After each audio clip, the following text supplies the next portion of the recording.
Welcome back, everybody.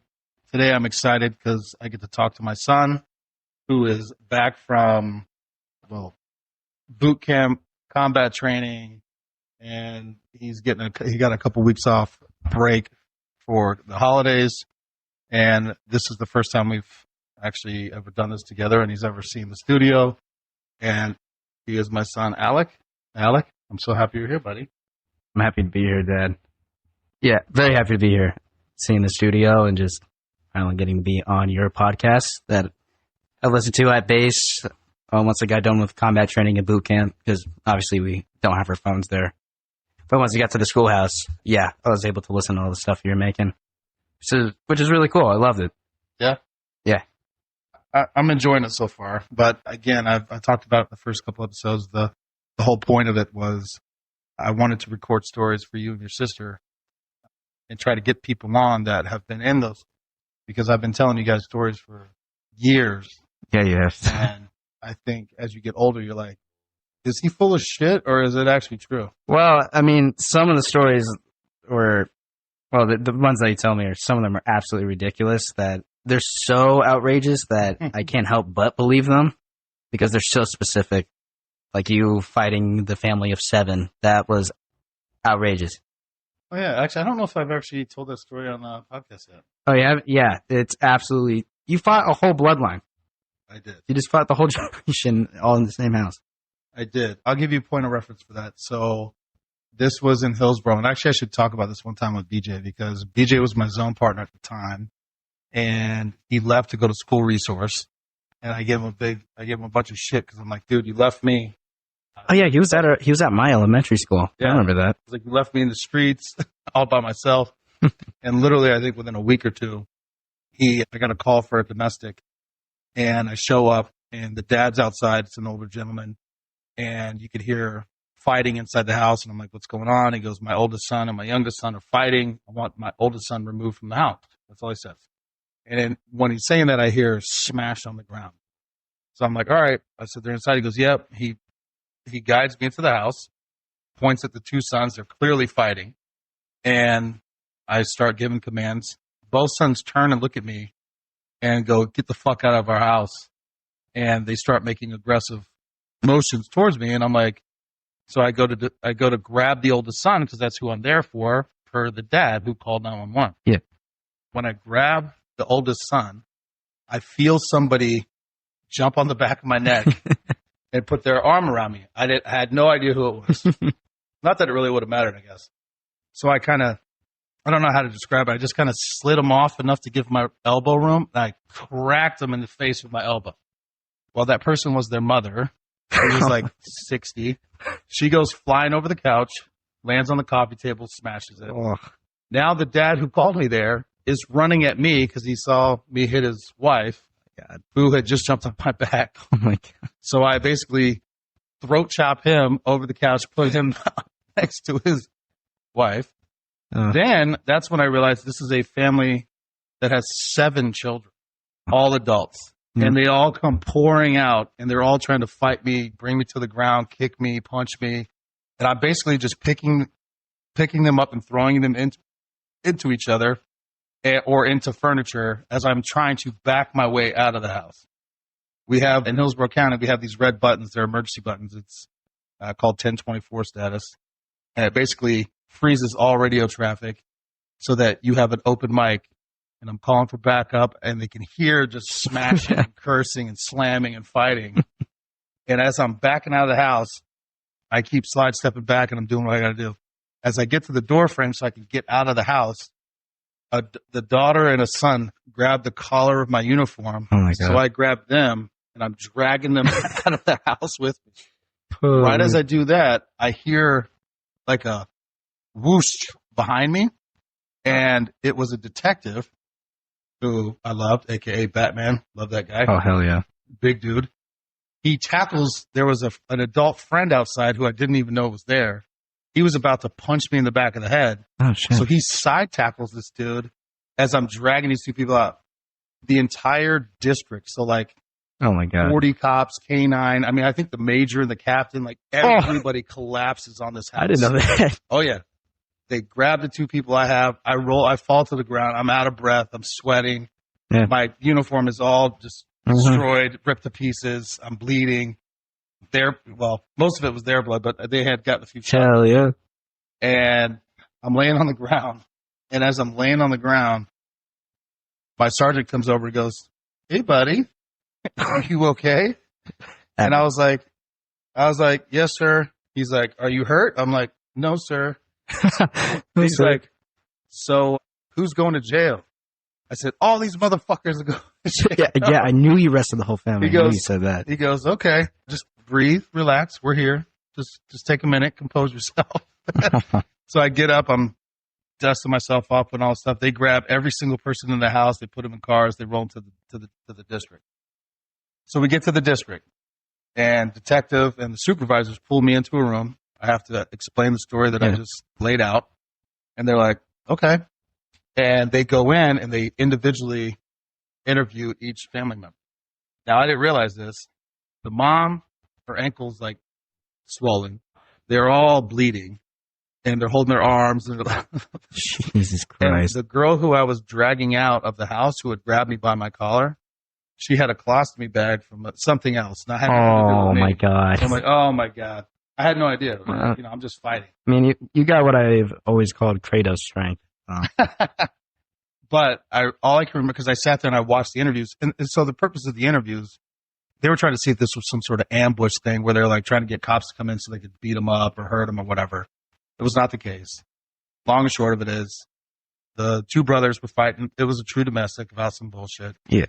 The mom didn't want the dad to call the cops, so she didn't know he had called the cops. Next thing she knows, she sees me coming into her house, about to put hands on her son. She said, "I blacked out. I shouldn't have done it. I'm so sorry." She goes, "Can you actually tell that officer, thank you?" And the detective was like, "Thank you." Thank you. She was like, "He could have killed all of us." Yeah. And he didn't. Definitely. So fast forward like a year, I think. Everybody pled out except for the lady with the colostomy bag. She didn't want to plead out. She didn't want any criminal charges. And I was like, "I don't care, man. Whatever. Just let it go." But the state prosecutor was like, "No. You can't. Too much time and energy in this. We're not doing that." Yeah. So it went to trial. God. Just for her. Everybody else in her family pled out. They got their charges. It was like community service. But nobody went to jail. Light work. Actually, I think they went to jail at night, but nobody got sentenced. Yeah. We go to trial. Her defense attorney is outlining what happened. And he basically described me as Goldberg from WWE or whatever it is. WWF, whatever. Wrestling. Yeah. Sorry. And he's climbing up on tables, jumping off them, elbows. What? I'm like, what, dude? And they showed pictures of the house, which I had not seen and I didn't remember. Every piece of furniture was destroyed, and there was broken shit. The couch was broken. Oh my God. There was a big china hutch destroyed. The kitchen table destroyed. Everything was broken. And I was like, "Oh, wow. I didn't realize I did that." Well, a little stronger than you thought. I was like, "Uh-oh, whoops." Anyway, they were all found guilty. Again, I was like, "Dude, I don't want." She doesn't need to. It was just a bad time. Now, yeah, they chose the wrong one. Yeah, I know that. Now, with that being said, my sergeant, after all this was over, was like, "I got a question for you." Oh shit. He said, "Mark, come here." Huh? "Yes, sir." He's like, "There was 9 people in that house fighting you." I said, "Yes, sir." He's like, "Did you ever think to pull out your firearm?" I was like, "Well, I think if they would have got me to the ground, I would have." I said, "But I was winning." Yeah. He's like, "Fair enough. Hell yeah. Get out of my office." Yeah. That's it. So yeah, I'm sorry. I don't think I've ever talked. You reminded me. I don't think I've ever talked about it. Yeah, it's an awesome story. It's one of my favorites. So anyway, we're talking about what you've been up to, because I kind of outlined boot camp, combat training, and all that stuff. But I'll let you tell it. Yeah. So any Marine out there obviously knows when they first get to boot camp, stepping on those yellow footprints, and the absolute "oh fuck, what the hell did I just do to myself" moment. I remember standing in those yellow footprints with the folder that they give you at MEPS, and an angry receiving DI, and not even your actual DI, comes out, starts giving you the whole spiel, and you're just sitting there like, oh shit. Like, you're standing at attention, you're in clothes that you've been wearing for the whole day, you've been up all day. Yep. After MEPS, you're tired as shit already. It's like midnight or 1 in the morning when you get there. Then they make you get in for like your basically your very first formation, and they march you through those silver hatches, which is it's a big deal. You never enter those again. Like, you don't really realize the importance of that. It's like actually a big deal because you just never go through those again. Yeah. So you walk through not knowing what you just did, and you're sitting at these prison desks, metal, gold, and they start kind of organizing you into your platoons. You're filling out paperwork. This isn't like you're just filling out casual paperwork. You got DI screaming in your ear hole to fucking fill it out as fast as you can. Like, you're lazy fucking things, or you're moving slow. Like, oh, you ain't gonna last at all. You know, all that fun stuff. Like, they're gonna chew you alive, etc. So they saw after processing and filling out pieces of paper that you hope you fill out right because you're nervous and like you're in panic mode. You're trying not to freak out. So they get you all in your platoons-ish, and then they take you to the first gear room. That's where you get your canteen, your toothbrush, your dial bottles of soap. Yeah, don't think you're going to be using those anytime soon. Because, like, you basically stay up for the first 2-3 days just getting gear. So you've been up for days. You've been eating box chow is what it's called, which is the worst sandwiches on this planet. Absolutely horrendous. I think for the first day, I didn't even eat the sandwich, but you just get so hungry, you just choke it down. And then eventually they just taste decent because that's the only food you've been getting for a couple days. Then you get to the classroom, and then they tell you to take off all your civilian attire, so you're just butt naked in the classroom for a couple seconds, getting on your green on green, your tight skivvy shorts, and your skivvy shirt, and now you're in green on green and a glow strap or a glow belt. So, like, everyone knows that you just arrived there. And you're getting marched around to all the different areas. You're getting gear at a warehouse, and, like, there's workers there, and you're thinking, like, oh, maybe they'll be a little bit better than your receiving DIs. Absolutely not. They're absolutely roasting the shit out of you the whole time. Like, you're grabbing your gear, and they look at you like, yeah, I can't wait to see you back here when you're giving me this gear back. Saying shit like that. Like, absolutely trying to break you mentally, because it's all a mental game. You're sitting outside on, like, gravel roads and stuff because they're just waiting to process you. I learned very quickly, it's just waiting. A lot of boot camp was just waiting. So you're going to different gear warehouses, and then finally, I think the final thing you receive is your rifle. And you think that's fun. No, you're standing out in the hot sun, or the cold, depending on when you go. I was standing out in the hot sun. It was awful. I hated it. You're filling out paperwork, getting screamed at, standing at attention for hours. Like, you haven't sat down in a couple days. So you get your rifle, you have to hold it a certain way, like straight up, or you're going to get your shit rocked because it's a weapon. You got to treat every weapon as if it were loaded, which is that's the first safety rule. So you finally get all your stuff, and they take you to your squad bay, and you're like, okay, I finally get to sleep. I'll get to sleep tonight. Which you do, but they teach you how to make your rack, which that isn't stressful at all. They're screaming at you, making 45-degree corners. And you're tired, so you're fucking it up, and they're all pissy at you. It's so much fun. And then you finally take your first shower. That was a really big eye-opening moment for me. Because, yeah, like, I've been in a male locker room, sure, but showering with 80 naked dudes, or more, I think it was like 90, was so weird, because you're online, and then you strip down to, like, a brown towel around your waist. And then they say, all you get in the fucking rain room, which is the showers. I was like, yeah, why do you call it that? We don't have time to ask any of those questions, or you shouldn't. So y'all get fucking herded into the rain room, and you drop your fucking towel. You're all butt-ass naked, and everyone's like, oh my God. You're shoulder to shoulder. You're packed like sardines in that shower. You're getting rushed, giving you like 200 seconds, 300 seconds. But if you don't scream back loud enough, they shorten the time.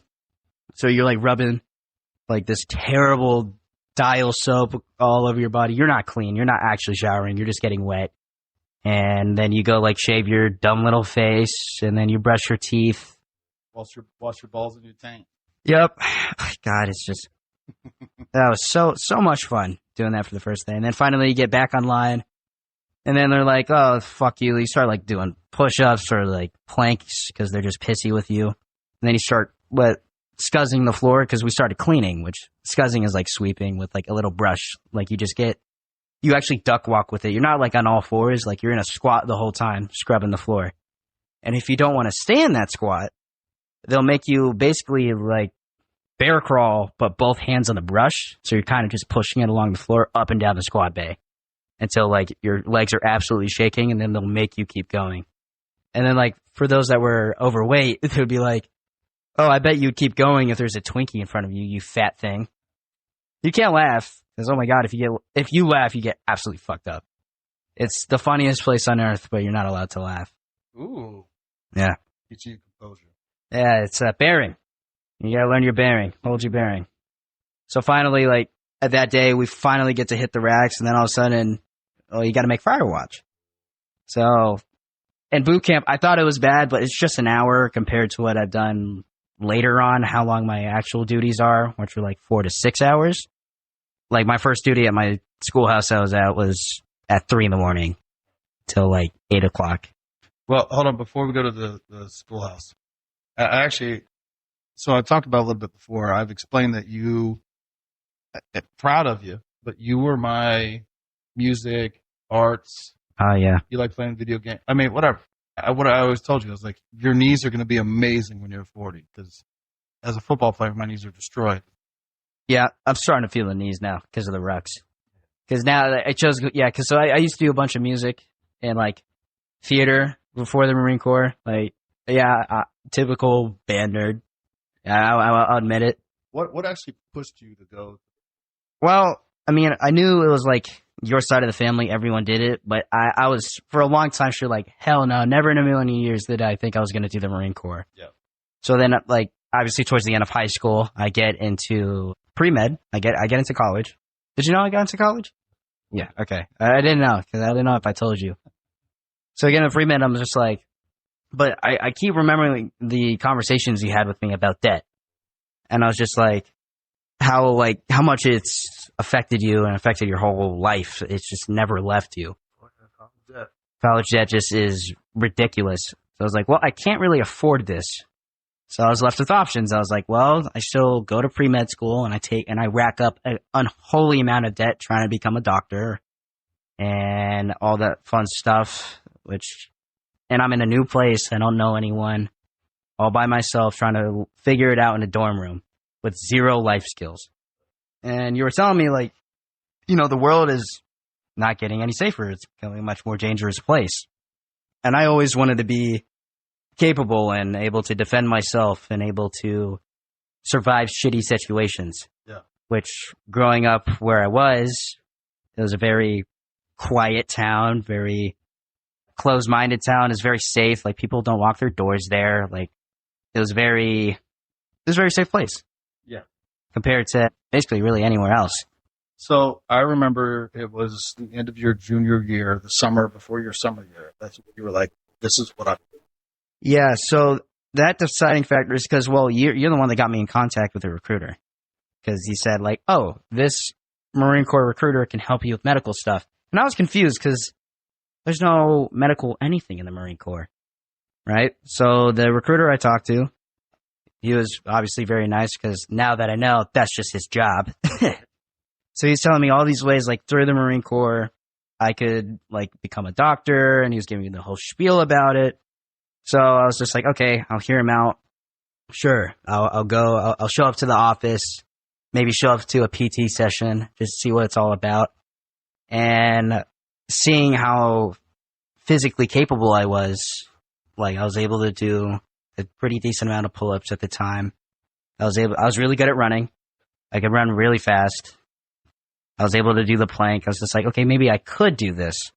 Kind of put some like air under my wings, give me a little bit of confidence. And just the more I thought about it, I mean, I always loved the idea of being able to learn how to shoot, fight, and beat ass. I mean, yeah. I think every male has that dream of like being the strongest, Well, it's a dying thought, but most, yeah. Most have. Yeah, that's right. Yeah. The ones that I know, the ones that I grew up around with. Yeah. So, I mean, I went to MEPS, I enlisted, and that's kind of when I knew I was just like, I kind of want to do this. It seemed very appealing to me because it matched the type of man I wanted to be. There you go. Okay. Which is something that mattered more to me than just going straight into college. Okay. Because I knew, which I 100% now it's all paid for. I also still stand by. So I went from high school to college. I played football. But you play D1 football.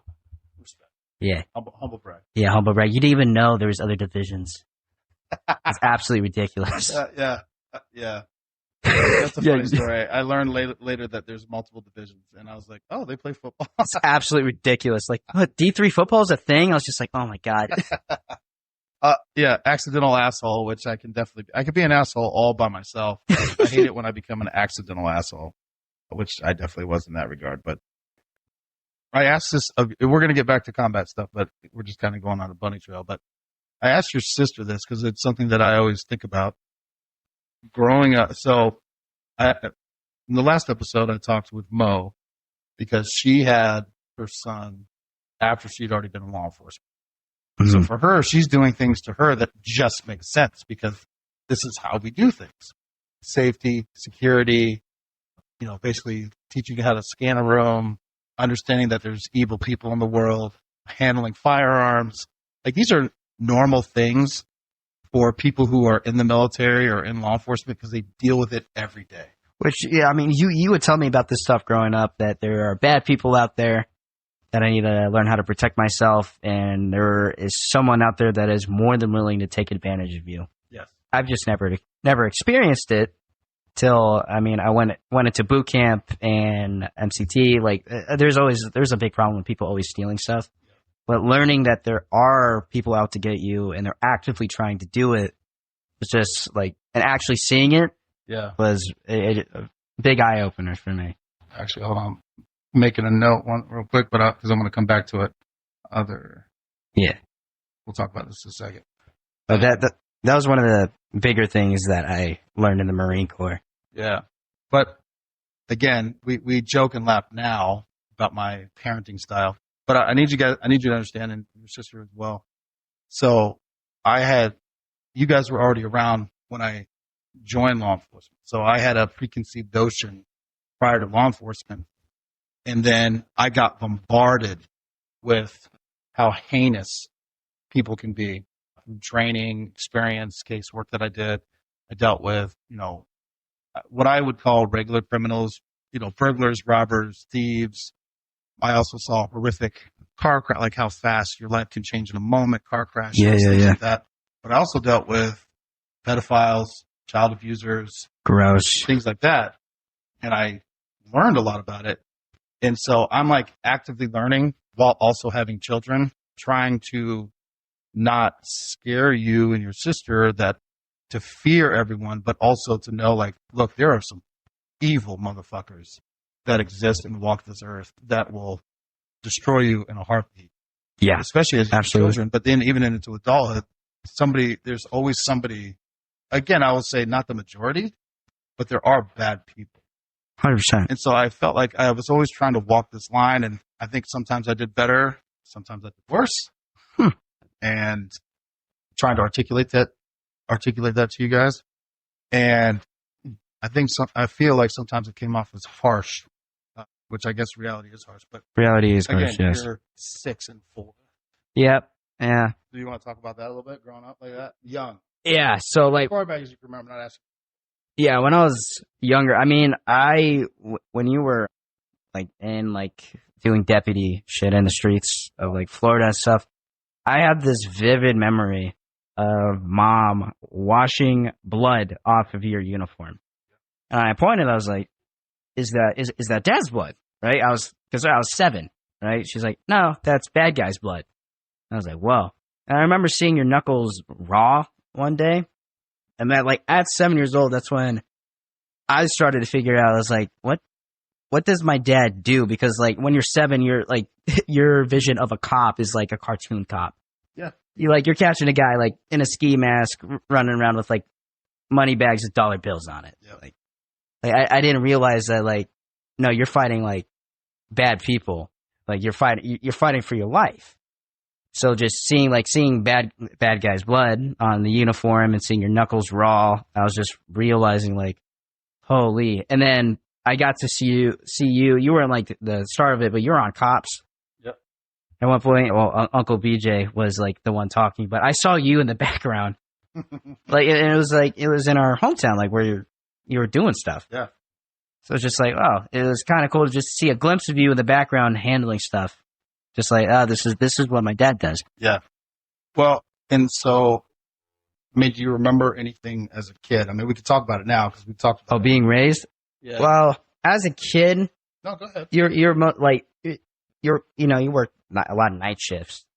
So I just really remember you tired, and then I do remember you when you graduated. The only thing I really remember from that is when you came home and you were pepper sprayed.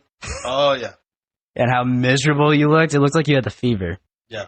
Eyes were swollen, face was bright red. It's kind of funny to me. But what I remember vividly, it was during my tween years when I was like 11, 12, 13, around those, because that was during COVID, and we would work out a lot together during COVID because there's really nothing else to do.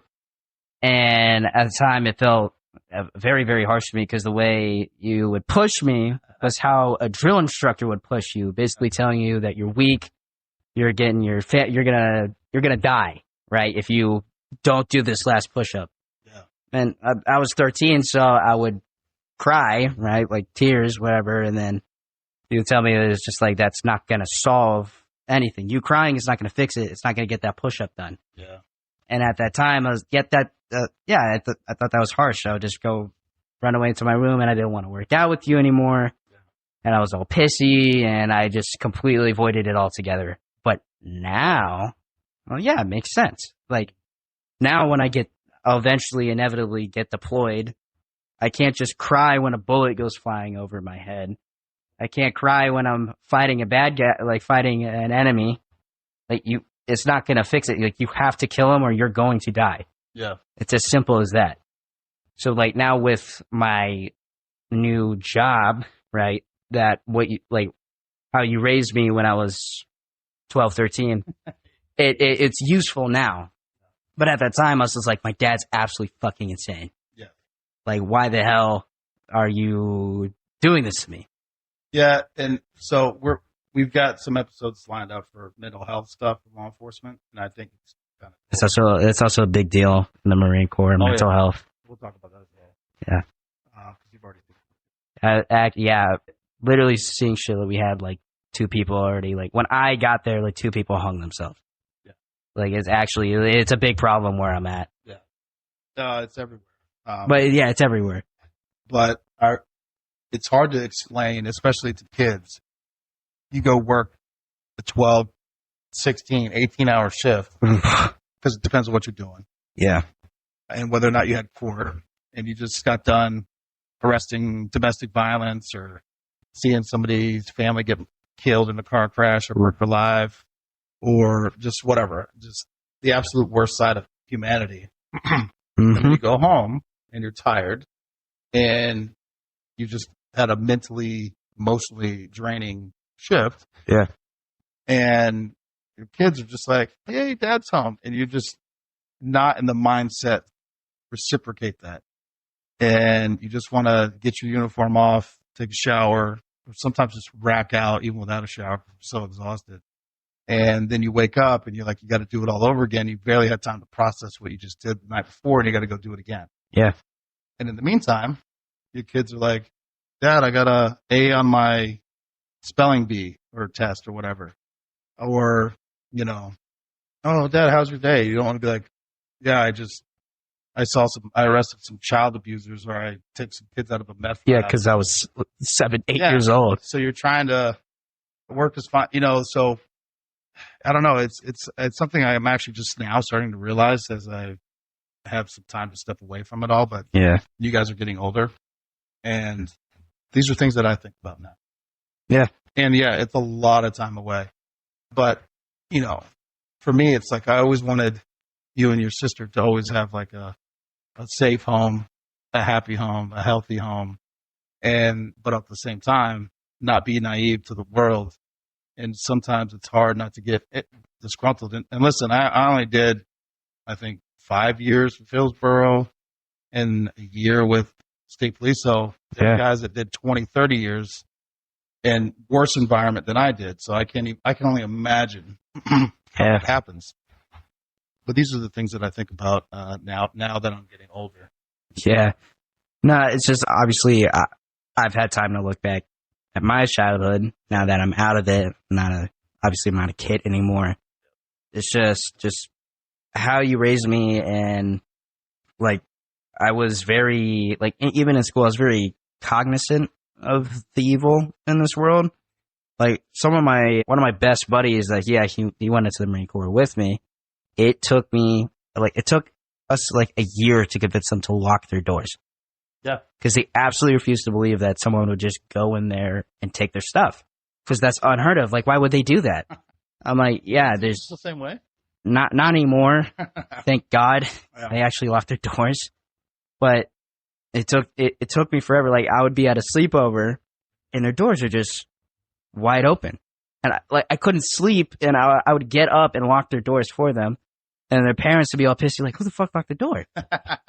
I was like, that was me. I was like, you forgot to lock it, so I locked it for you. They're like, what? I was like, you don't lock your door. And I was absolutely confused because obviously in our house, we literally had barricades on our doors and cameras. Now, with that being said, hopefully I articulated this, but did I ever say that this would absolutely keep anybody out? No. What you told me was it's not, if someone really wanted to get into the house, they absolutely will. Yep. What it will do is create noise and wake us up so we can either shoot the fucker or give us time to call the cops and hide.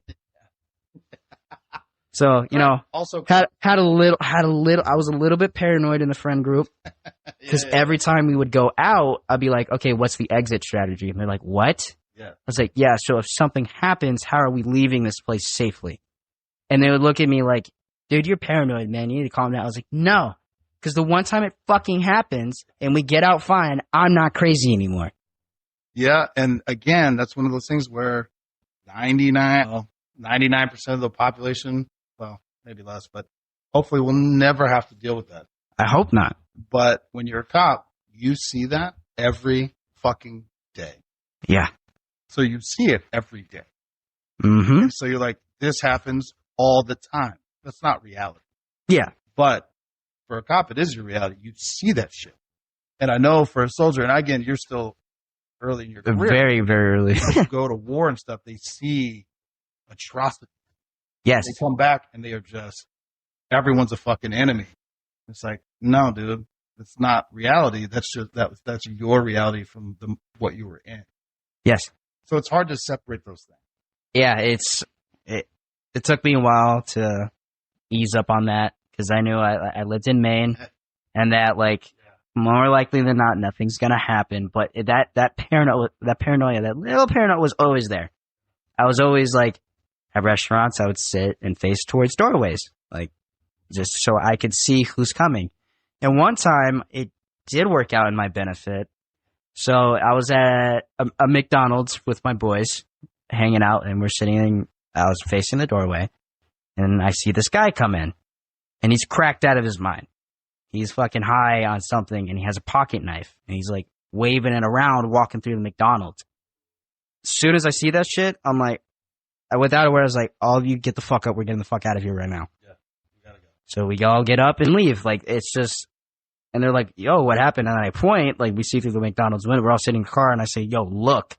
And well, sure shit, they see that fucking crackhead waving a fucking knife around, and then I hear sirens a little later. I'm like, I fucking told y'all. I'm not fucking crazy. Yeah. I told you. Yeah. I fucking told you. And they all look at me. They had no idea. Yeah, they had no clue what just walked into that McDonald's. And I was just like, I fucking told y'all, one day I was going to be right. It just happened that quick. And then from then on, they locked their fucking doors. Well, there you go. The majority of them, that's when they kind of sealed the deal. I'm like, you know what? Maybe there's bad out there. I was like, yeah. Yes, there is. It's there's 100% evil out there. So I wrote down the note because, again, when you went to boot camp, you got exposed to people from everywhere, all walks of life, all different parenting structures, yeah, all types of personalities. And that was So my platoon consisted of mostly people from the Bronx, New York, and Jersey. So you already knew that we were literally labeled the asshole platoon. We're a bunch of fucking dicks. But we could all fight because the majority of those people in that platoon, they just grew up fighting. Yeah. They've always fought. They fought to survive where they were at. Yeah. I mean, obviously we bonded because it's our platoon. We grew really tight, but yeah, we were dicks to other platoons. Like we had a whole platoon fight in the middle of a chow hall. Yeah, but because that's just like their personalities are so defensive and they're so angry and they don't take shit because that's just how they were. Yeah. And like other platoons, a lot of them were from the South, and a lot of people like they grew up in my platoon. They didn't really have the best households. So that's what I want to ask you about. You talk about that because you said you met dudes that have been shot. Yeah. So like in the rain room, I would like in the rain room, I'd see them with scars. Like some of them had like fucking bullet holes, like healed bullet holes in their bodies. Yeah. I was just like, how? And eventually asked like how. These guys were all 17, 18. And they're all practically we're all like young adults, like kids, like bullet hole scars. Like some dude, his head was just full of scars. It was like almost more scars than hair when they would shave his head. Yeah.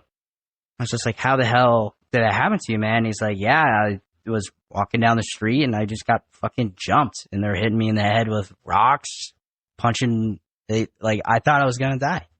He was like, I got lucky that they left me alone. And like some dudes are really big. They're like the amount of times that people like to challenge me just because of my size. Yep. Like I have to beat ass. Like I had to crack fucking skulls just to like go about my business. Yeah. Like so like when they got to boot camp, like it wasn't, for some of them it was, they enjoyed it because they had some sort of safety. Yeah. They had a place to sleep. They had 3 meals a day. Well, that's what I was going to ask you too. Like some of them came from homes where, again, that wasn't the case. Like some of them really fucking enjoyed boot camp. Yeah. Like boot camp was like their first enjoyable place. There's their first piece they had, which is absolutely ridiculous. Because when I was there, it's like, I fucking hate this shit. Because I grew up in a very safe, I had a memory foam bed with bamboo sheets, right? Like I was used to comfort. So in boot camp, I was put in the uncomfy, but for some, they were put into a comfortable situation, which is just very interesting. And like guys like that, they absolutely thrived in the Marine Corps. Like, yeah. So it's a name drop, but so Mike Tyson talks about that, where he said that he went to prison for 3 years and it was the most peace he ever had. Yeah. Which is a wild statement because he was already heavyweight champ and all this other stuff. Yeah. Like, yeah, but when you're heavyweight champ, everybody wants something from you. Yep. And he didn't feel safe. Like, I mean, they want that smoke. They want to see why you are heavyweight champion. There he goes.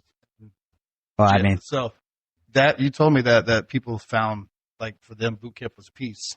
Yeah, and then like when we got to like our food. Yeah, and like when we got to fighting week and structure, they fucking loved it. I mean, our platoon was the best fighting platoon. Yeah. I don't think I saw anyone lose any fight in our platoon. Obviously, including myself. Because humble brag. But yeah, I mean, they loved it. Yeah. I mean, and then they got to learn how to shoot and like, I mean, you give any 19-year-old, 18-year-old a rifle, everyone's gonna have a dumb smile on their face. Yeah. We're gonna talk about that. So I was gonna ask you because I talked to your sister about it, but you were in it. So when we went to your graduation, which I had been to your uncle, my brother, his graduation, but it was a little different, I think. I remember it different. But I remember watching the drill instructors just go predator mode in full uniform with the Smokey Bear on. Yeah. Just sprinting up and down the line, but like super athletic, but super tight and like in full uniform. Yeah. It was wild facing me. Yeah, drill instructors, I have nothing but respect for them. Obviously, because one, they'll rip my head off if I didn't say that. But genuinely, I do, because what they do is very important. They are basically creating the future of the Marine Corps. But drill instructors are peak athleticism. They have to be as athletic as possible. Yeah. And shows. Like they would run 3 miles with us. They would PT with us. So when you say 3 miles, they're not just running 3 miles. Oh no, it's not like up and down the line, screaming and hollering while also running 3 miles. So they're running like 8 miles. I don't even know. It was wild. So we have the whole company running the 3 mile, right? Yeah. And they would have drill instructors all spaced out, but they would sprint back and forth for those 3 miles, basically trying to catch the fucking stragglers that weren't running. Yeah. And they were just on their fucking ass. So they're screaming at the top of their fucking lungs while sprinting, and they're not even out of breath. And then they kept it up all fucking day. Yeah. All day. I mean, obviously they would do zins, like they would have 4 in their mouth and be hyped up on like 3 energy drinks ready to fucking rock and roll at 4 in the morning. Like 4 in the morning, you're getting screamed at to get online. Like they're all fucking ready to go. Let's go fucking PT. Well, and just because I like to bring it up too, but you also had a female owner. Yeah, female platoon. Yeah. Yeah. You said those drill instructors. They're just horrifying. as nasty. And just as it's all equal. Running back and forth. Yeah. Yep. Like they're also freak athletes. They don't care. Like as long as you do their fitness standard, it doesn't matter what you are. And they upheld it just as well. Yeah. Fucking running, hauling ass. Yeah. I love it. It was amazing. I mean, obviously watching it like with you, I was just like, ooh, because obviously I just finished boot camp and I was like super uptight watching that shit. Yeah. But I still remember it's like they did that to you. I was like, yeah, they're being nice because it's family day. So family day, they don't really IT anyone in the sand pits because it doesn't look good because like the moms, mostly the moms will see like they did that to my baby. Oh, my baby. Yeah, I was like, yeah, on non-family days, I was eating sand every other day. I was getting IT'd just to get IT'd sometimes. They're supposed to have a reason, but there's always some like bullshit reason or some funny reason like, you're ugly, go. Or like, oh, you're next to him, you're his battle buddy, go. Tell him your punchable face story. Oh, so I had the flu in boot camp. I think everyone gets sick in boot camp. Yeah. So basically they're asking who needs to wait in like the sick bay for a bit for morning chow, right? Like who feels like absolute dog. So I did, like, I felt like absolute shit. Like I could barely stand. Yeah. And so like we all, the ones that are sick all step out on line and they're like, you, go. And my drill instructor stops and stares at me. I'm just like, oh fuck, what did I do? He's like, there's no fucking way, son. I was like, aye, sir. He's like, don't I sir me. You have the most fucking punchable face I've ever seen. And I don't know if it was the flu was in my brain. And I say back, yeah, my dad said that too.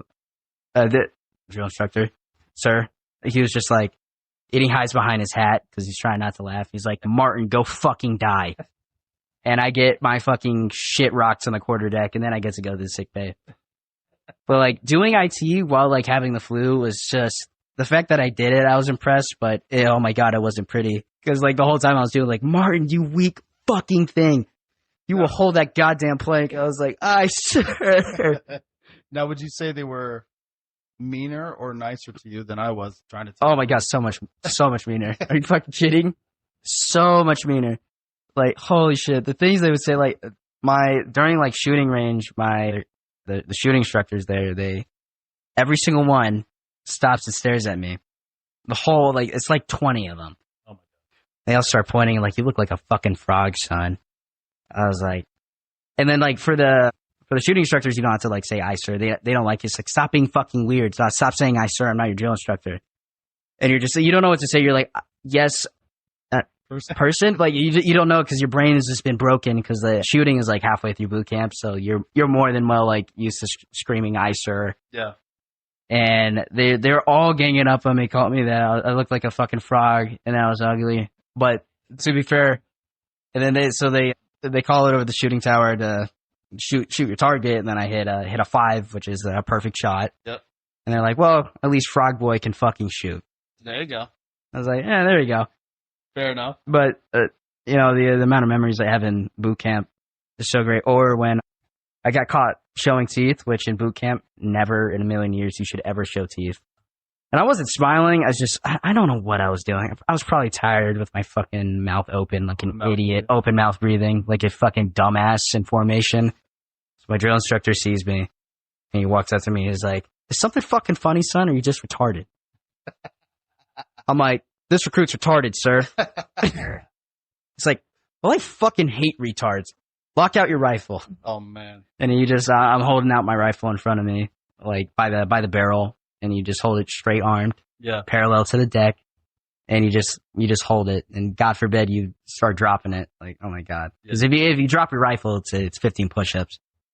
So before we go into combat training, what was your best memory and worst memory?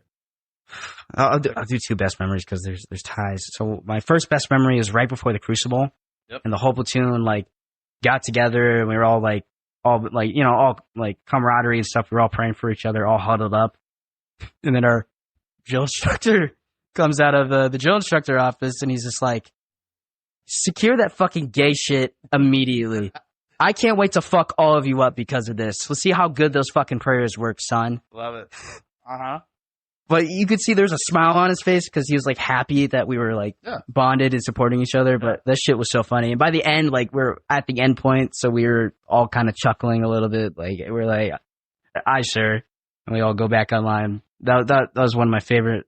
That was my first favorite memory. And then second favorite memory it was during Crucible. It was the second day of Crucible, so I felt like shit. I know it's obviously training's always changing, but by then in the Crucible, we could call them sergeant and staff sergeant. Okay. So my staff sergeant walks up to me. He's like, "Martin, you've been awfully quiet for all the boot, haven't you?" I was like, "Yes, staff sergeant. I did my best to do what I was told and try not to catch the heat from you, staff sergeant."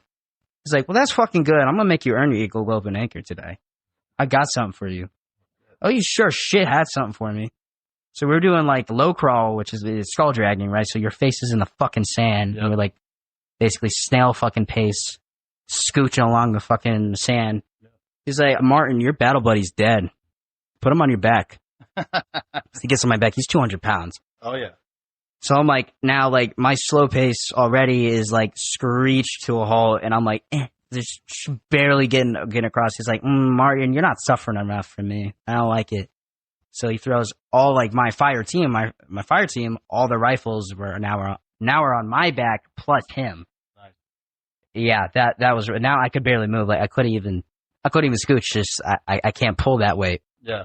Well, there's no I can't, but it felt like I couldn't. Yeah. And like the sand was like mixed with gravel and shit, so it was like absolutely slicing the shit out of my body. So I'm scooching like, Martin, what is that? What are you doing, son? "He's gonna die because of you, Martin. If you don't get across," and he like draws like a line in front of me. He's like, "If you don't get across this fucking line in 30 seconds, you're gonna start back to the beginning." And they're like smiling the whole time. And I'm just like, fuck. I don't know how I found it in me, but I scooched my fucking skinny little ass across that goddamn line in those 30 seconds. But during that, they're kicking sand in my face. Like, "Oh, Martin, explosion." Boom, and kick sand in my fucking eyes. And they're throwing pine cones at my fucking head. Those are grenades. Those are grenades, by the way. They're just throwing fucking rocks and pine cones at my Kevlar to test it. Yeah, they're like, "Yeah, we're making sure it's good, Martin." I get my ass across that line, but like, tears and snot were coming out of my fucking face. So they're like, "Martin, you did it." I pop up. He gets off my back. Standing up. He's like, Martin, how do you feel?" "Go ahead, be honest with me." I'm just like, Staff Sergeant, I feel good, Staff Sergeant." He's like, "Martin." And then they look and they said, "Let me see your eyes, Martin, real quick." And they open. He's like, "Oh, fuck, Martin. Looks like you're about to heat case. Do I need to get a silver bullet for you?" And for those who don't know what a silver bullet is, it's this cold metal rod they shove up your ass to make sure that you don't overheat and die. Yep. So I was like, No, Staff Sergeant. I don't need that, Staff Sergeant." He's like, "Your eyes are looking a little bit red," which like, they were. So like having like the first sign of a heat case is like having red eyes because you're super dehydrated. It's like, "Martin, you have red eyes. Are you lying to me? I can go get the corpsman right now." And then he grabs like a walkie-talkie and he's like, "Hey, I need a corpsman over here." I was like, "No, Staff Sergeant, I'm good, Staff Sergeant. Please, Staff Sergeant, I don't want a silver bullet, Staff Sergeant."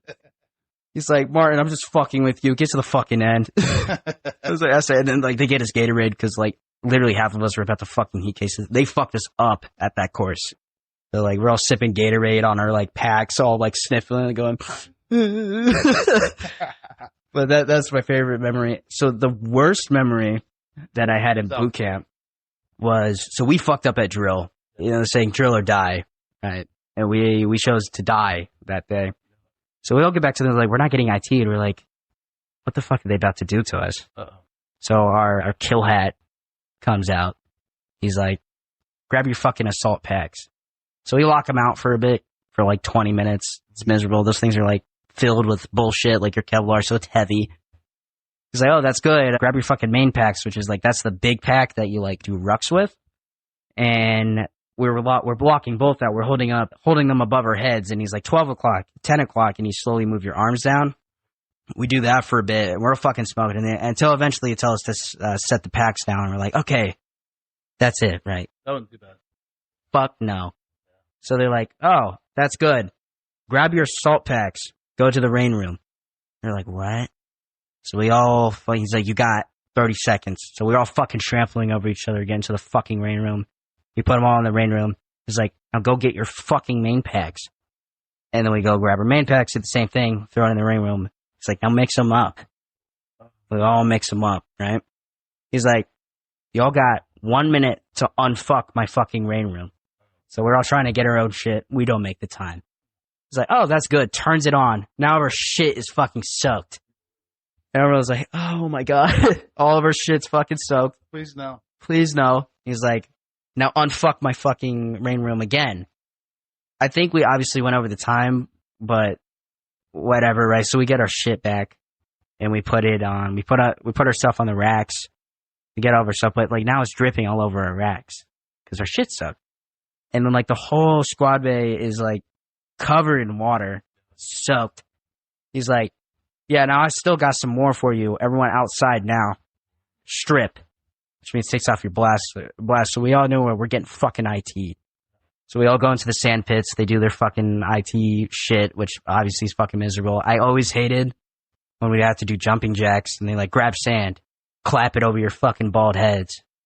Punk ass things. Yeah. So we're all covered in fucking sand. We're wet. We're sweaty. And then we come back in, and then we're tracking in sand. So now our fucking squad bay is destroyed. It's covered in sand. It's wet. It's fucking humid in there. Miserable. He's like, now you're going to clean my fucking squad bay. And that was that. He's like, are y'all going to fuck with my drill anymore? I'm like, no, sir. Are you sure? No, sir. And yeah, that was my worst. That was one of the worst experiences. I hated that shit. And then you're sleeping in a humid ass thing. Your bed is like your rack's slightly moist. Ugh. You're cold. And like for the first like hour, like you're at a tension on your rack. Yeah. So like stiff body on top of your sheets. He's like, did I fucking tell you to break covers, son? Oh shit. You're like, no, sir. He's like, you better sit the fuck on top of your rack before I fuck you up. You're like, aye, sir. You're like, everyone's miserable. We're tired of shit. They barely they wanted us to be like at least a little sandy, so they barely gave us any time to like hygiene. So they made sure we went to bed uncomfy. That was an awful day. So I gotta say that was the worst. So I thought boot camp was the worst of it. Yeah. Wrong. So I think we can roll into some combat training. So I get to combat training. So I finished boot camp. I feel invincible. Right. I finished Marine Corps boot camp. I finished basic. I was like, a lot of people can't do that. So I get to combat training. Sergeants are there. Still assholes to us, which I expected. I was like, yeah, it's the sergeants, staff sergeants. Yeah. Yada, yada, yada. They didn't let us fucking sleep for days, 2 hours max. Like, because in boot camp, you always got 8 hours of sleep. That changed because of a thing called Mothers of America, which drill instructors always complain about. Because before then, like boot camp, yeah, they barely let you sleep anyways, but now you had to get 8 hours. Yeah. But MCT, you're a Marine now. You don't have to fucking sleep. Nope. So like day 4 of running off like just 2 hours of sleep a night, if you're lucky, if you got Firewatch, get fucked. You're just not sleeping. Yeah. In the atmosphere, like just no sleep for that long. And it basically was just like that for the month. Like you just didn't sleep. Yeah. Just no sleep. And I didn't know like what actually being tired was. Yeah. Until combat training. So talk about that. So, I mean, combat training was fun and miserable at the same time. Because, yeah, I got to shoot machine guns, which was fucking awesome. I think that's like a lot of dudes' dreams is to shoot a giant machine gun that shoots a .308 round. Fucking awesome. Very awesome. We got to do like legit tactical shooting, like cover shooting and like walking while shooting, speed reloads, basically practically just dumping mags into targets. Like that shit was fun as fuck. It was like, oh, that's the shit like in Call of Duty, right? Like you're finally doing that. That's what the sergeant said. Like, yeah, now you're doing like that Call of Duty shit instead of just being your fucking basements, you fat things. Yeah. Now you're doing the real thing. Now you're doing the real thing. But then the other shit, waiting information. And by then it was really fucking cold. So like standing information for hours in the freezing cold. Fucking hated it. And like you're just watching every hour tick by, realizing that you're losing sleep. That you're like, at most, if I'm lucky, I'm getting 2 hours tonight. Yeah. Absolutely fucking miserable. Because you got like, oh, you're going to bed at 02, Reveille's at 4. Like, fuck me. And I want my counts up by 4:30. And accountability is everything. Like, if we didn't have accountability at MCT, like, they would still fuck us up. It wasn't IT anymore. I didn't know what they called it because I was just so brain dead the whole of MCT. I was just so tired. But they would just make us plank in, like, full flak with the plates in and the Kevlar, and you're just holding a fucking plank because you're waiting for that one fucker to come out. Or you're just, taking your lump because you just didn't have counts up on time. So just rinse and repeat that for a fucking month. But the fun part was like the final like little test. It was called the Phoenix, something along those lines. And we got to like dig holes, trenches, and like basically kind of see for like a day, 2 days that like this is like kind of what warfare kind of looks like. Yeah. Obviously not nowadays warfare, but what it kind of looked like. Yeah. And we got to do like ambushes on each other's like defensive positions and like firing blanks at each other. Yeah. I was one of those lucky few since like our sergeant was like, hey, you guys actually aren't as retarded as I thought you were. You actually paid attention to your classes. So I'm going to take you on a night op. Cool as shit. I got to use night vision and shit, like all the stuff that like fantasized over. Yeah. And like you're shooting at people and that stuff was fun. I really enjoyed that. But man, it's just the cold, man. Cold gets you, man. The cold made it just miserable. Yeah. Game changer. But overall, I'd say combat training, it was difficult, but I had more enjoyment out of it. And like boot camp, because boot camp, you're just learning basics. Like, yeah, you still obviously do cool things like shoot and like you learn how to be a sharpshooter. Yeah. And you learn how to fight. But like combat training is more like the real shit. Like now you're doing ground fighting plus striking and doing all that cool shit. Yeah. Dude, again, proud pop, obviously. Proud papa, pops. Happy that, you're doing your thing and you seem to love it for the most part. So you had a couple questions for me, and I don't know the best way to articulate it, but one of them was, you said, how did I learn how to fight? Yeah. So I've always known you to be a fighter, like ever since I was 7, like I was saying. And I always knew you were strong. You're always strong, like freakishly strong. Like I knew like, when I was a kid, like when kids would say, my dad could be your dad, I was more than confident that my dad could be your dad. And then I would show them what you looked like, or they would see you and be like, yeah, you're probably right. Yeah, disregard. But I always wonder, like, because I know your fighting style is just brute strength, but I knew, like, I just want to know, like, where it was learned your skill sets, essentially. So I want to, because your grandmother would laugh and still laughs. Because I wasn't obviously always 6'5", 300 pounds. Yes. Slim 300. Yeah. Because I remember the strength part was from football. But I remember 14-year-old me playing football, learning how to work out and lift weights because I never did that either. And I think they had like, my first bench press was the bar with 10s on the end. Hell yeah. And I was shaking on the way down. No, and then we did squats with like 25s on it. Yeah. And I think I did 2 or 3 and then I fell. Wow. Like I had to use the I didn't know benchers. Oh yeah. But luckily my teammates were like, yeah, you need to work on these. So the gym for me started at 14 and I mean, I had my teammates that were helping, but again, they help like other teenage kids help. Teenagers. Yeah. They rag on you. They fuck with you. 100%. Your weight training coach will fuck with you. Yep. So that's all I've ever known. And that, I guess, was how I learned. So when So I you started taught teaching me. you how to work out, I obviously did the same. But so, yeah, so early on was strength stuff. But again, you and I had a little bit different upbringing. And I always lived in like the trailer park or the projects. And so I would either get picked on because I was either the only white kid or I was the new kid. Yeah. Because again, both my parents were in the Marines, so I moved around a lot. But I didn't really always have friends. I didn't have a core group. I didn't have a squad. I didn't have any of that. And so, yeah, I got my shit rocked many, many, many, many times.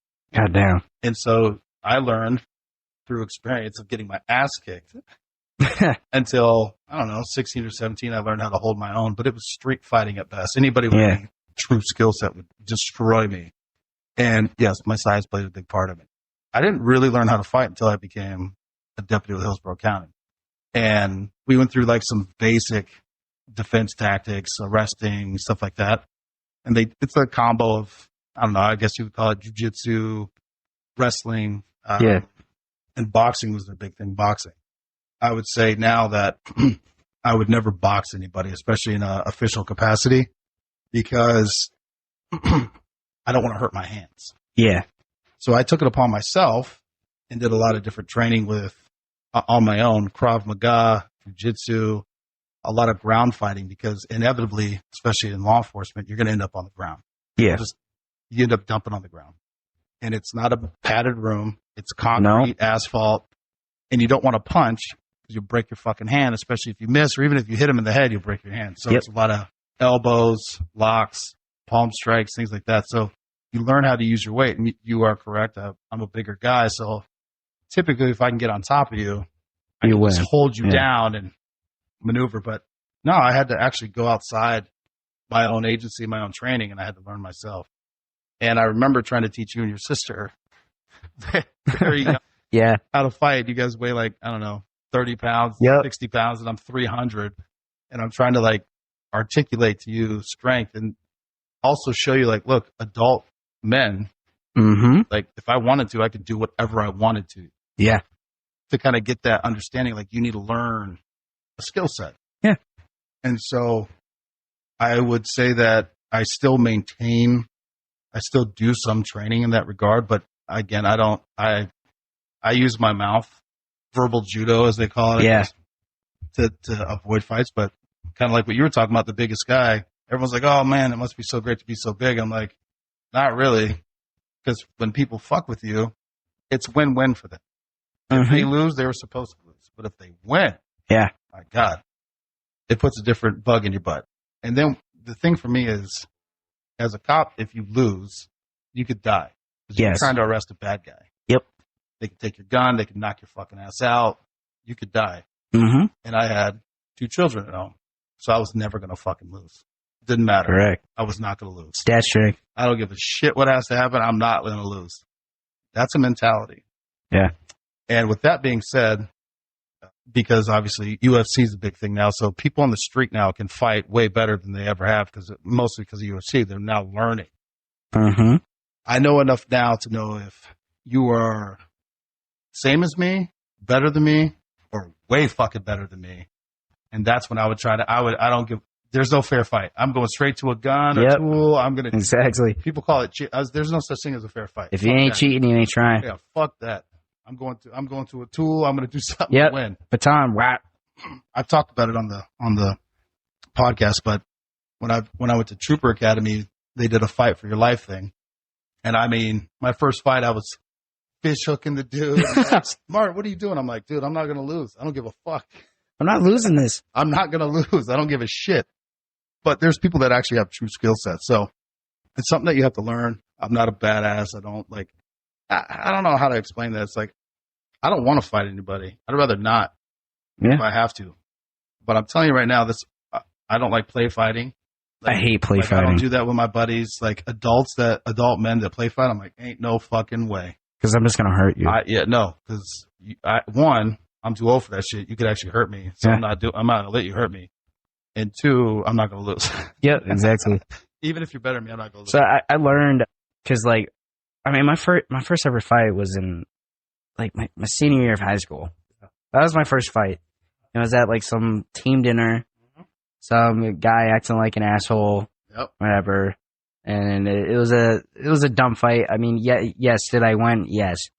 But it wasn't like, I wasn't actually fighting someone with skill sets. I just got lucky. That's what I say.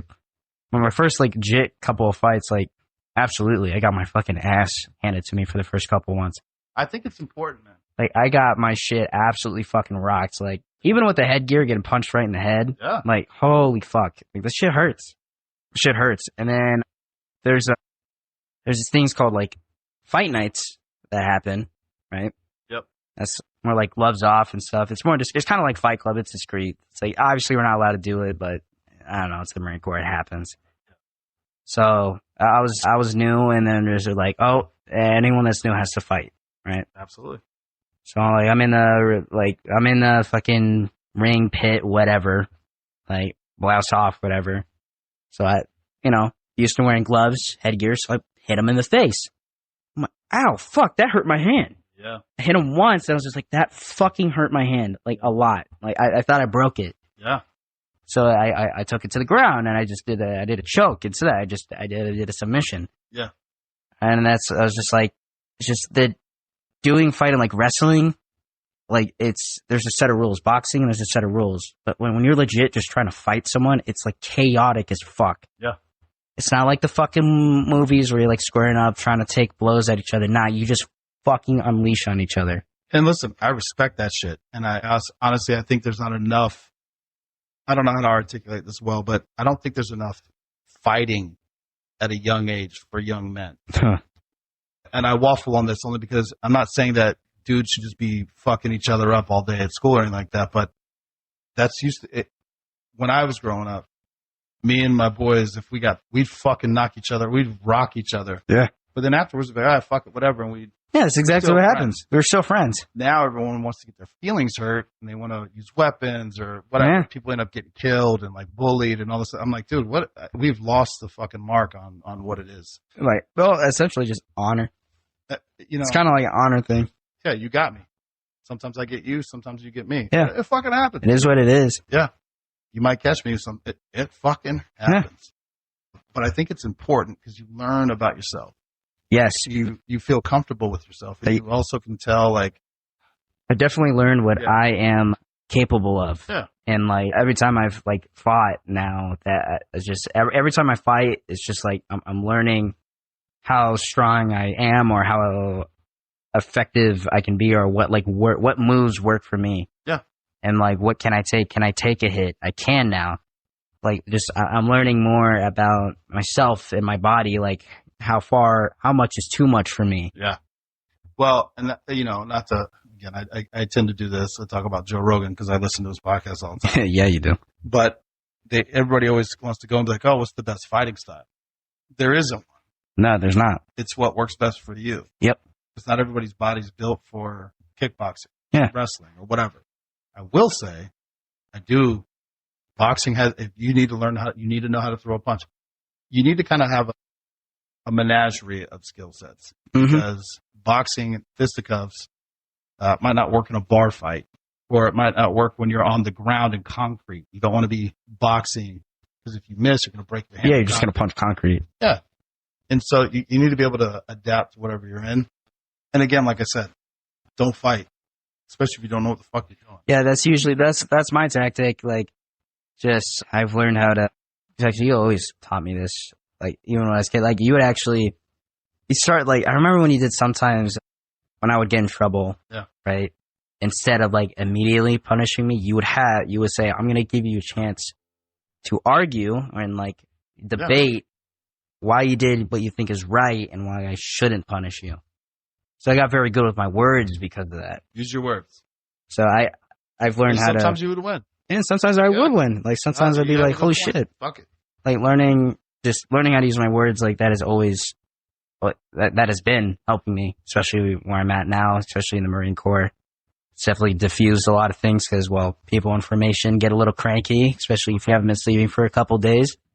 And when someone says, like, I'm going to fuck you up and rip off your head, and you be like, hey, listen, man, this is just fucking breathe, bro. Like, just take a time out. You sure you want to do that? It's like, you're a pussy. I was like, hey, man, I don't want to fucking fight, bro. We're both going to be hurting after this. It's not going to be fun. I mean, you've met BJ. He's probably the strongest man I've ever met in my life. Yeah, he's the strongest person I know. And we joke back and forth because well, what happened if you two got into a fight? I'm like, it'd be a bad day.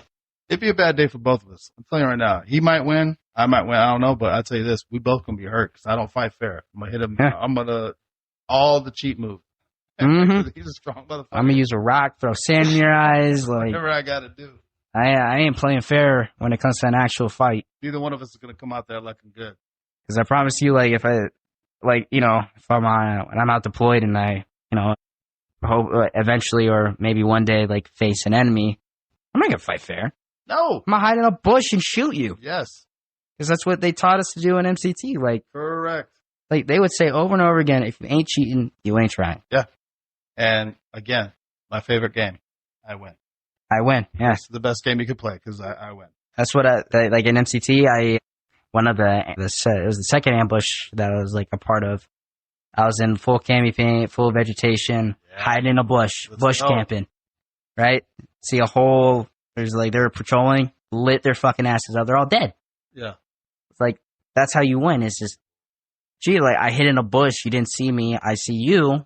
You're all dead. I got you. That's how you win shit. And hopefully what it teaches you too is that now you're looking for the dude in the bush. But now I'm looking around for dudes in bushes.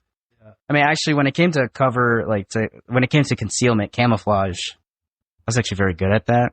I didn't know I was because, well, I've never hid in a bush and tried to shoot someone, right? Yeah. I got very good at that. Like, I could blend into the woods pretty fucking well because my instructor specifically, that was his like specialty. Yeah, that was his shit that he really liked to do.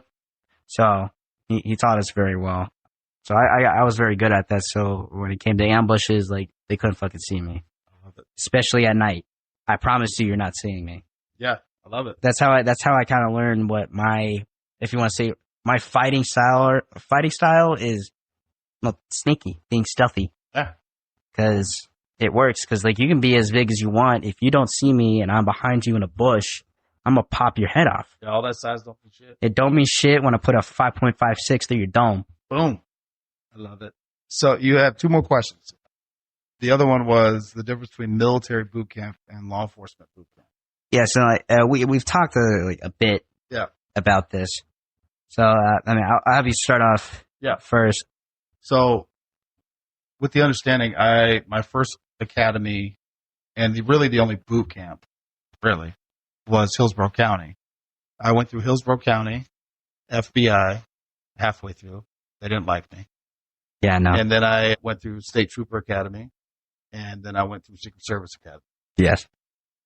FBI and Secret Service Academies, those were basically college style. So I wouldn't call that a boot camp. Hillsborough County was actually, back in the day, they don't do it anymore. Yeah. Legit boot camp.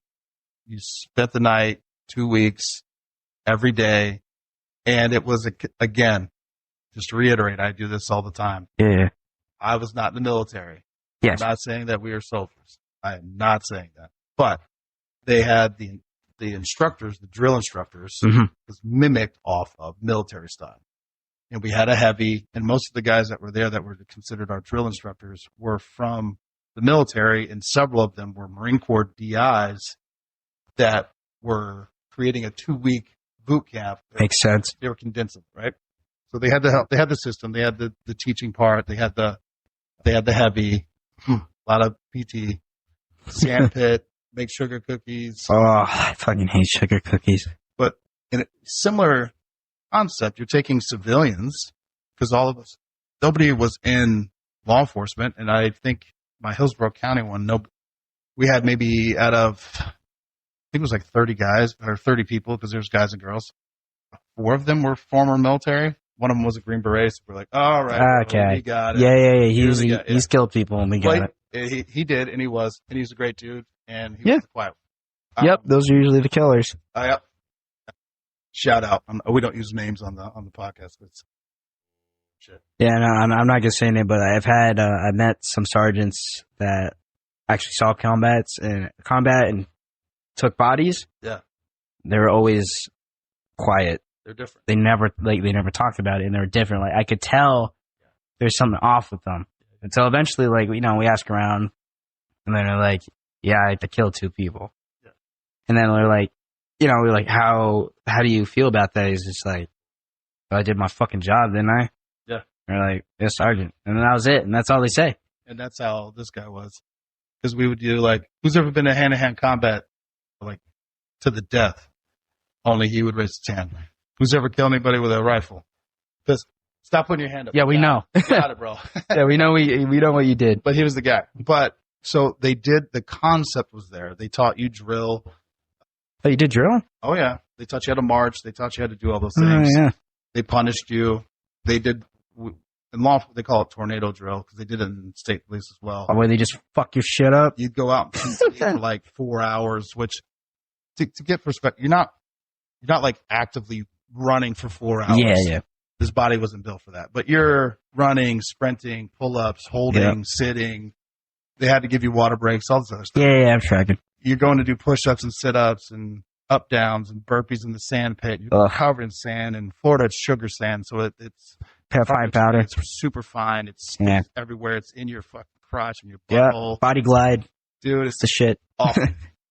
And then you come back to your barracks, and it's fucking just all your mattresses, everything that you had. They had screamed at you because you had to fold it all a certain way, iron it. It was all in the yard, and it was all mixed. Your fucking toothbrushes and like everything was scattered. You had 5 minutes to put it together. It's like, clearly that's impossible. Yeah. And we were, you took men and women who, families, king size bed, comfort, and we're all sleeping on twin size cots that they actually got from the jail. Nice. Using jailhouse sheets and blankets. And you're punishing them for 10, 12 hours a day. And then you had classwork, and then you're eating in like 3 minutes. And so they did that for 2 weeks. But afterwards, you felt like you accomplished something. And then you rolled into your actual like classwork where you're learning the laws and how to enforce the law. So you only did that for 2 weeks, right? 2 weeks, correct. And the best part of that was learning how to shoot.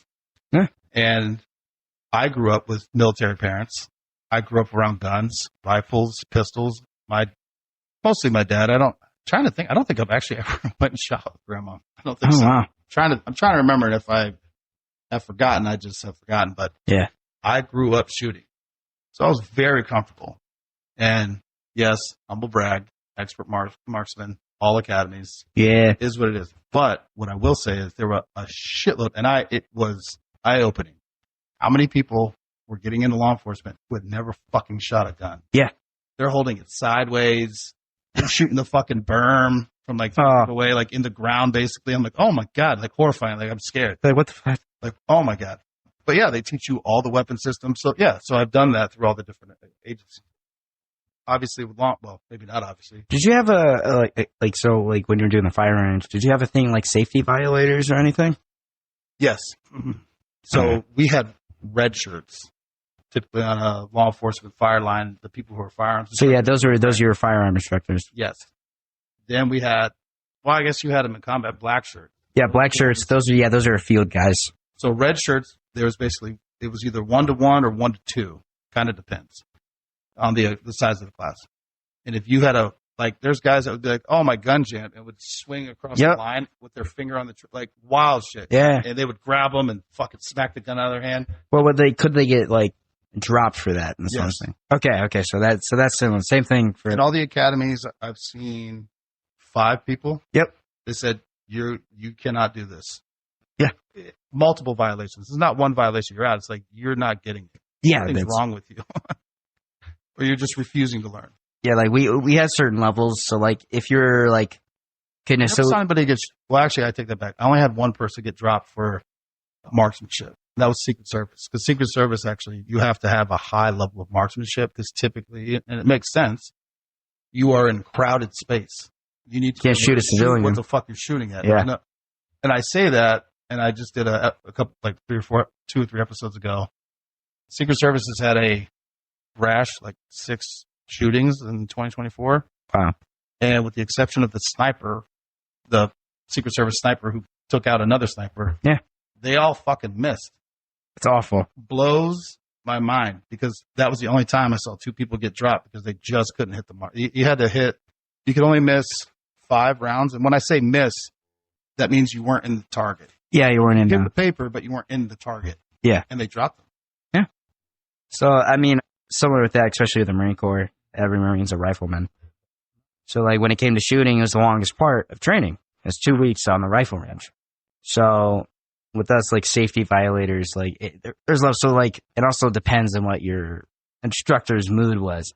Fair enough. So, let's say you flag someone, but you were conditioned 4, which is, like, no round in the chamber, no magazine. There's a flag. There's also a safety flag in your rifle. Yeah, they would chew you apart, right? Yeah. But if you did it, but you want to get dropped for that. Yep. Unless you kept doing it, obviously. But, like, we had one dude, he immediately got dropped for this, which makes sense. So, weapon on hot, condition 1, finger on the trigger, flagged a shooting instructor. Oh, my God. Yeah. Get fucked, bro. Like, yeah. He immediately got dropped. Didn't see him the next day. He was in our platoon. Rightfully so. And there's this one other fucking like, you have to take that shit serious. Yeah, there was one dumbass. Like while the line was hot, we were actively shooting across the firing line because he dropped something. Yeah, can't do it. Dumbass. And again, for people listening who've never shot guns or whatever like that, they beat this shit into your head. Yep. For days, sometimes weeks. Because before shooting, basically it was kind of like 3 weeks of rifle training. You had grass week, which is hours of just dry firing. Yep. Hours. Hated it. Nothing's in it. You're just holding position with nothing and you're shooting at a fucking barrel. Super important. But it's very important. It's very important. Never held a gun. Exactly. Like, I thought it was dumb because, well, I've shot guns with you. Yeah. I obviously know not to fucking point a rifle at anyone, but these people didn't know that. Yeah. People didn't know that. They think it's a toy. It blows my mind. And also, that's the one thing about boot that always confused me a little bit. So you get your rifles like 3rd day that you're at training, and basically they don't really hammer the safety rules into your head from that get go because you're used to it being completely unloaded, nothing in there, and people just kind of generally flag each other, especially when doing drill and stuff. Yeah. So like we're kind of used to like treating the rifle as like nothing because it's like, well, it's part of you because it goes everywhere with you. And you're just used to it not being loaded, so you start getting really, really, really comfy with it. And you start forgetting that this is a weapon that can take a life. Yes. So once we got to range, people, muscle memory, you would just like casually lower your weapon because you just like, you're used to doing that for 2 months and they get fucked up for it. Because as they should, because it's a weapon, but like everyone was used to like just treating it as nothing. Yeah, it's just a part of you. And then all of a sudden, like a switch flips, grass week, now you can't point it at anyone. Now you have to be super attentive of where that muzzle is. Yeah. So that fucked with some people. That's the one thing in training as like from the get go, that's how you should treat your rifle. Yeah. Well, we've kind of tied into the third question, which was the difference in shootings, or shooting styles. Yes. You shot more pistols. So, yes. Again, law enforcement. Yeah, because you're law enforcement. Pistol on us. And I'm not SWAT or any specialty team because they train heavily with rifles and stuff. I've trained with all these different weapon systems, fully automatic, shotguns, breaching tool, all this stuff. But yeah, 80% maybe, it might be higher than that, is pistol, marksmanship, qualification, stance, how you shoot. And again, good or bad, because nothing but respect for people who can stick with one agency for their entire career and then retire. I've been through 4 now, and I've learned from 4 different agencies or academies, and they break down the way you grip the pistol, the way you squeeze the trigger, dry firing, the way it feels, the way the gun feels. I've shot, 9s, 40s, 45s. I've shot different weapon systems. I've qualified with different weapon systems. stupidest fucking weapon system I ever had was the first one with the Secret Service, which the director Ailes, Trump, got rid of because he's like, this is the stupidest shit I've ever seen. Is that bad? Again, what was it? For law enforcement. It was the SIG 365. Got it. So what made it so shitty? It was double action, single action. So your first trigger pull was 10-pound trigger pull, and then the remaining is light. Were 3. That's dumb as hell. For law enforcement. That's dumb. No, that is dumb for law enforcement. Again, I have to. Your first shot is like, that's the one that matters. The crucial one. That's the crucial one. 10-pound trigger pull. And the thought process when they rolled it out was, you have to really want to shoot if you're gonna shoot, that kind of a thing, not accidental, not light trigger, whatever. But if you have your pistol out, you should already be ready. Like if your pistol's running ready to go, you're about to use that thing. Correct. And again, I have a tendency of saying things like that when I'm talking about pistol systems. Again, this is law enforcement based. The SIGs make great weapons. I have, actually, your sister has a 6-hour P365. Yep. The subcompact, 9mm. So it's a great weapon.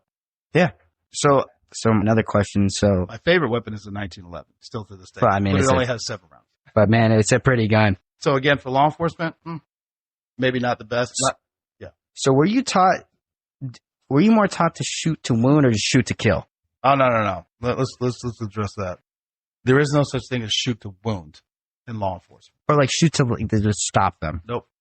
Well, the way they phrase it is you incapacitate the threat. Yeah. It's all about word usage, right? But for people, because you see this shit in the news all the time, why don't you shoot him in the leg or the hand or blah, blah, blah. That shit's fucking impossible. It's a high stress environment, shit rapidly evolving.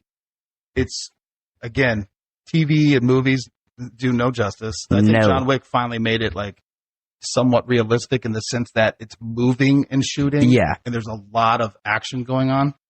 And you're not like, oh, this guy is actively shooting at me or shooting at somebody else. Mm-hmm. Let me just try to hit him in the leg. That's not how the fucking works. Also, if I shoot you in the fucking leg, you can still shoot me. Exactly. Dudes in combat overseas, this is where a lot of this comes from, they were shooting people in the chest cavity. Yeah. They were still fighting for like 5 minutes, shooting with 3, 4, 5 bullets in their chest. Yeah, adrenaline. We even had some reports where they shot him in the fucking head, like through the orbital, like through the eye. They're still putting bullets down range. Oh shit! Your body doesn't just click off unless you hit that. Yeah, that right the T-box. You got to separate the brain stem, things like that. The T-box. Yeah. So that's another thing that's kind of gone back and forth depending on the agency. It's chest, then head. Now it's working down into the pelvic girdle. Because you're now taking them out of the fight. Yeah, because in boot camp they is two to the chest, one to the pelvic. Yeah, that's a lot of the shooting in that. And then when I got to combat training, it was back to 2 to the chest, 1 to the head. Once again, depending on the distance, all these other things, the head's a hard fucking shot, especially while moving. Yes, I mean it depends on the type of shooter you are. For me, it wasn't too hard for me to hit the head and any of that, but I can see from like when you start getting really far, like at 500 meters, right? Because that's where I've shot from. Yep. That head is like the size of my fucking pinky. Correct. Like your iron sight will, even if you use a fucking red dot, it'll cover the target. You don't know where you're hitting it. And like they want you to look at like the reticle, not the target. Yeah. Which is another thing. So like not only are you staring just at the reticle and behind it, that target's blurry, the target's super small too. Yeah. So it's very interesting. That's one of the things that I can't stand is the Monday morning quarterback. You know, when somebody's in a shooting or you see an officer involved shooting and they're like, oh, you hit him in the arm or look at his bullet placement. It's like, dude. Yeah, man. His fucking blood pressure, his adrenaline is max the fuck. And mostly when like adrenaline, like that much adrenaline's in your body, you're shaking. Yeah. Your body's shaking. And you're trying to breathe. You're trying to go through all. I mean, and this is the other thing. I can take you on a firing line for years. Yeah. Until somebody's actually shooting at you. Yep. And you're about to take a fucking human life. You have no idea how you're going to react. You don't know. You hope your training kicks in and takes over. But even then, after the fact, and this is something that we're going to talk about again later on, is after the fact, let's say you win and you killed the bad guy. You took a life, man. Yeah. you can justify it, you know. So We call them clean shoots, meaning legally you were within your right to do it. But again, you still have to deal with that. So to deal with that, the fact that he took a life, and like I got a, and again, I don't hate on anybody that's like, this isn't for me. Yeah, it's not for everybody. It really isn't. It should not be. Like you don't want a bunch of soldiers and fucking cops running around. You don't want that. You need a mix. Yeah, we had someone like that in our platoon. Yeah, like he was just like, this is not for me. This is not. Nope. I can't do this. Nope. Not because he was like a pussy or anything. It's just like this. It didn't sit well with him, like mentally. Like I can't. I don't want to take life. It doesn't matter whose. I don't want to do it. And for that, like they let him go for that. But I got a taste of obviously it wasn't being shot at. Yeah. But bullets going over my head. Yeah. Yes. So we did this thing called buddy rushing. Scary. It's horrifying. So like, if they miss? Because what if like my buddy shoots me in the fucking back of my head? Yeah. So I got a little taste of what it's like to have bullets going by you and past you. Yeah. And like, yeah, I had way more adrenaline in my body. Like I was dead ass only listening to my instructor telling me when to move and when not to move. Yeah. Because like I thought you could figure it out because you wait for them to start firing and then you get up, then you drop, you start firing. Like that's the pattern. Yeah. But bullets going by me, I was just shooting, and then my buddy started shooting. I was still shooting because I was so tunnel vision. There's so much adrenaline coursing through my body that like my instructor is the only one telling me, Martin, get up and keep moving. Yeah. Because like there's brass going by, not brass. There's bullets going by my head now. Yeah. And I mean, it wasn't even close to me, obviously, but just the feeling like, yeah, there's bullets going by me this way was more than enough to get me like shaky. Yeah. And I have been through many a training scenario with sim rounds, which are basically bullets with, let's just call it soap or paint, whatever. Yeah. Hurts like a bitch. Yep. And they always shoot me in the fucking hands or in the ass. Oh. Always. Every time I've ever been shot, it's in the hands or the ass. And it hurts. And we would have some dickhead instructors that would freeze them. Oh. Yeah. So you'd be bleeding or have welts. Again, you're not going to die. Yeah. You know, it's not going to puncture you. Non-lethal doesn't mean it's not going to hurt. Oh, buddy. Not lethal does not mean it doesn't hurt. It's going to break some bones. It still could fucking hurt. But then I've done several scenarios where we use live fire and we're moving and shooting as a unit together. Yeah. And I tell you what, it's like you got real bullets in there now. Yeah. You don't want to shoot your buddy. Yep. You don't want to flag it. You know, especially it gets amped the fuck up. Yeah. Because these are real bullets. Yep. And again, this is in a controlled environment, but it's still adrenaline. Just sitting there shooting at a paper target is not the same. Absolutely not. It's actually why I'm a big fan of hunting, because it's leading your target. Yeah. You know, all those. And again, you're taking a life. Mm-hmm. So I thank my dad for that, because we would go hunting a lot, and I've killed deer and stuff like that, and he made me skin it and eat it, and you respect what you just did. Yeah. And it's hard to put into words the skill set and the amount of time it takes to get to that one point. Yeah. You can go buy a gun. You can go get a hunting license. You can go in the woods. Doesn't mean you're going to shoot shit. Yep. Even if you see something, doesn't mean you're going to shoot shit. Mm-hmm. So it takes a lot of skill set to get to the ability to do that. Mm-hmm. And again, I'm talking about deers and shit, let alone, you know, human combat. Yeah, exactly. You remind me of one story. I don't think I've told it. I was in Secret Service Academy down in Fletsy in Georgia. And I was laughing. I'm laughing about now. The difference between law enforcement and military. This is part of your question. Yeah. So we had so once you get into the federal side, it's a lot more military guys. It seems to be an easier transition for whatever reason. Yeah. So we're doing active shooter drills. And you're going into this huge building. It depends on 2 to 4 of you, whatever. Just depends on your group. And we're using sim rounds and shit. But you're like, hey, somebody's actively shooting. This is a school shooting. Kids are dying. Shit. Get your fucking ass in there. So you're going in, you're clearing the rooms. Mm-hmm. There's people running out. People could be victims. They could be, you know, witnesses. They're scared. They might be injured. You might need to give medical care. Mm-hmm. You don't know what's going on. Or it could be the bad guy trying to get behind you. Yeah. So they did all these scenarios. Well, in one of them, I was with 2 guys. One was a Navy SEAL. The other one was a Ranger. They're out of the military. Yeah. And they're fucking smooth as silk with a rifle, dude. it. I was like, yeah, like seeing that level, it's a high level skill set. It's cool to watch. But we're going through and we shot the shooter or a shooter because there was two shooters in this. We shoot the shooter. And as I'm going to detain the guy, because I'd already been a cop, I was going to handcuff him and do my thing. The Navy SEAL guy walks up, goes, pap, pap, and double taps him on the ground. And the instructors, everything stops, lights go on. Everyone's like, whoa, whoa, whoa, whoa, whoa. What the fuck are you doing? He's like, what do you mean? I can't advance to the next section. I got an enemy behind me. Just because he's injured doesn't mean he can't shoot me in the back. And they're like, whoa, dude, no. Time out. Time out. We don't execute people. He just absolutely just double tapped his ass. But I liked his mindset. I understood his mindset. I was like, he's not wrong. No, he's not wrong. And, but it's not military. There were 4 of us. Yeah. So like I was gonna handcuff and drag. That's what you're supposed to do in the setting.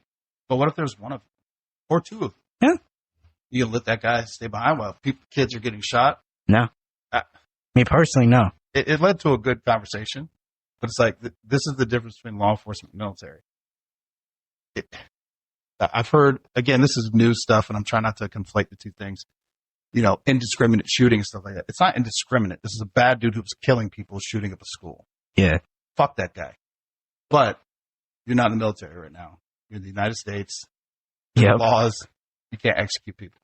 Can't do that. So it's a different mindset. Can't execute people anyways, but. Oversee. I mean, if the enemy's approaching. Well, I mean, if you. You got to fucking. Yeah. You got to click, whatever it is, right? Whatever the scenario is. Again, I'm not special forces, I'm not military. I'm sure I'm going to get blasted or whatever, but it's like, it's different than when you're shooting an enemy who's trying to wipe you out, blow you up or whatever, right? It's different. Yeah, absolutely. So that's the part that's difficult for some guys in the military when they transition to law enforcement. Mm-hmm. Definitely. Not just the confidence and the skill sets, but like you need to you got to really know the law. And again, we were in training, so this guy, he did it wrong. And it was fine. Gotcha. Circle back. Last thing, I'll touch upon one thing: the non-lethal stuff. Oh yeah. When I got gassed. Oh yeah, love it. So like tear gas, right? Yeah. It won't kill you. No. It won't kill you. But holy shit, it feels like it's going to.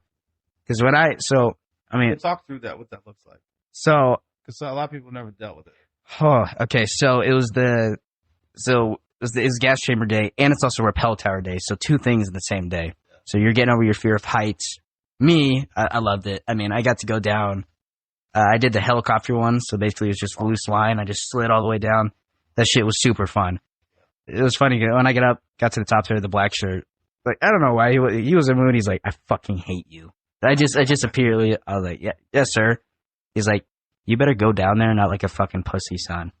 Or I'm gonna. You're like, yes, sir. Then I didn't. I slid all the way down, and I even heard him say like, there, just like fucking that. It's like good shit.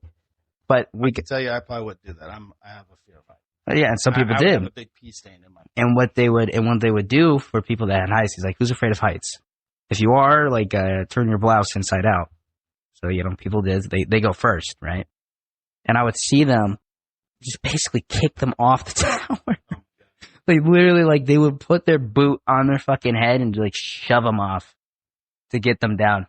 But so when it came to gas chamber, that was the thing I had nerves for. Yeah. Everyone's nervous for the gas chamber because if you fuck it up, you're in a world of fucking pain if you do. So we're getting our gas masks and we're getting the filters and like it's not all set to go. You're setting this up yourself. You're putting in your filters. You've got to make sure your shit is correct or you're gonna get fucked up. Not by the drill instructors, by that gas. So you make sure your shit's tight as fuck to your face. Like you're all nervous, whatever. You feel the slight remnants of gas that was still in the mask. Yeah. And like your face, just putting on is already like burning a little bit. You're like, oh shit. All right. So we're all lined up, waiting. We're in formation, waiting to get into the gas chamber. It's our turn. Everyone's like, fuck, here we go. So we go in, right? I didn't know it burns your skin. That just it being there. So I walk in, my skin's spicy. And I'm already like, oh my God, my skin's burnt. It feels like I poured hot sauce all over my body. I hate it. So we're all standing there and they tell us to break the seal. Oof. Right? So you're closing your eyes, you're holding your breath, you're feeling the gas touch all over your face, everything's burning. And then the way you're supposed to do it is you push the mask basket on your face when you tell you to basically make a new seal. You blow out with any breath you got left to get all that bad air out. And then with any remnant of air you have left in your lungs, suck back in. And then you can breathe again. The whole thing, I did it correctly. I didn't get fucked up. But second round of breaking the seal, someone fucks it up. And all of a sudden, I seen their mask go orange. They threw up in their mask. Yeah. Holy shit. He was rolling around, panicking. Because, like, who wouldn't? Like, not only did you vomit in your mask, now you can't breathe.